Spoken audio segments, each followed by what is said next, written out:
శుద్ధి ప్రక్రియలో ఆత్మశుద్ధి, మంత్రశుద్ధి ఈ రెండింటిని ప్రతి కార్యక్రమంలో ఆచరించాలా?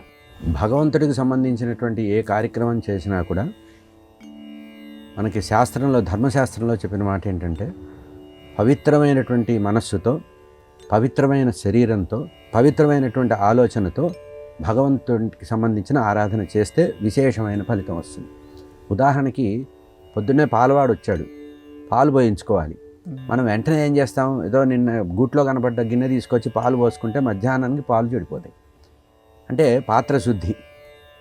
మనం శుభ్రంగా కడిగి తుడిచి దాంట్లో ఎటువంటి వాసనలు కానీ ఎటువంటి ఇవి లేకుండా, అందుకనే మన వాళ్ళు ఏం చేస్తారు, పాలకు ఒక గిన్నె, పెరుగుకు ఒక గిన్నె, పప్పులకు ఒక గిన్నె, కూరగాయలకు ఒక గిన్నె పెడతారు. ఎందుకంటే ఆ వాసన కనుక తగ్గకపోతే, వాసన క్షయం కలగకపోతే ఆ వస్తువు నిలబడదు. ఆ వస్తువు తన యొక్క ఒరిజినాలిటీ నిలబెట్టుకోవాలంటే శుద్ధి అనేది ముఖ్యం. అట్లాగే భగవంతుడికి ఈ శరీరం పాంచభౌతిక శరీరం. మనం విషయాల్ని ఆలోచిస్తూ విషయాల గురించి ఆలోచించడమే కాకుండా రకరకాల పదార్థాలని ఆహారంగా తీసుకొని శరీరంలో వాత, పిత్త, కఫాలు అనేవి ఉంటాయి. ఇవి ఉండడం వల్ల మనం పూజ చేసేటప్పుడు ఆవలింతలు రావడం కానీ, కళ్ళకి మత్తు రావడం కానీ, లేదా చెవులు దిబ్బడి పట్టడం కానీ, గొంతు కుత్తికలు పట్టడం కానీ ఇటువంటివి వస్తూ ఉంటాయి.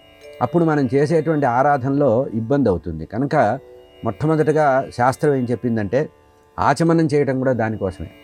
ప్రాణాయామం చేసి లోపల వేరే ఆలోచనలు లేకుండా ప్రాణాయామం చేసి ఉచ్ఛ్వాస నిశ్వాసల్ని సమం చేసుకొని ఆ తర్వాత కంఠశుద్ధి చేసుకోమన్నారు. అంటే గొంతుని సవరించుకోవడానికి, భగవంతుని ఆరాధించడానికి.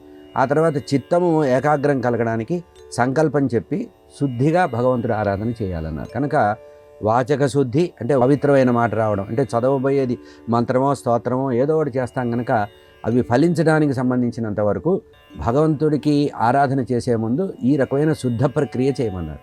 ఈ శుద్ధ ప్రక్రియ కోసమే ప్రాణాయామము, ప్రత్యాహారము, ధ్యానము, ధారణ, సమాధి అవస్థ అష్టాంగ యోగ సాధనలో చెప్పారు కదా, అటువంటి దానిలోనే భాగంగానే ఆచమనం చేసి భగవంతుడి దగ్గర కూర్చొని చిత్తశుద్ధితో భగవంతుడి ఆరాధన చేస్తే శివ పూజ కానీ ఏ పూజ అయినా సిద్ధిస్తుందనే ఉద్దేశంతో ఈ రకమైనటువంటి శుద్ధి ప్రక్రియను చేశారు.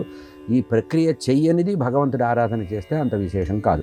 అందుకనే మీరు దేవాలయంకి వెళ్ళినప్పుడు కూడా మీకు చేతులు కడుక్కోండి, ఆ తర్వాత ఆచమనం చేయండి, తర్వాత మంత్రపుష్పం చేసేటప్పుడు చేతులు కడుక్కోండి, తీర్థం తీసుకున్న తర్వాత చేతులు కడుక్కోండి. ఎందుకు చెప్తారంటే శుద్ధంగా ఉండటం వల్లనే పరమాత్మ యొక్క అనుగ్రహం ఉంటుంది అనే ఉద్దేశంతో ఇది ప్రాచీన సంప్రదాయమే కాకుండా, ఆచారమే కాకుండా సైంటిఫిక్గా కూడా మనం నిరూపిస్తే పవిత్రంగా ఉండడం, వీలైనంత వరకు స్వచ్ఛంగా ఉండడం అనేది చేస్తున్న పని నెరవేరడానికి సంబంధించిన విషయం ఇది.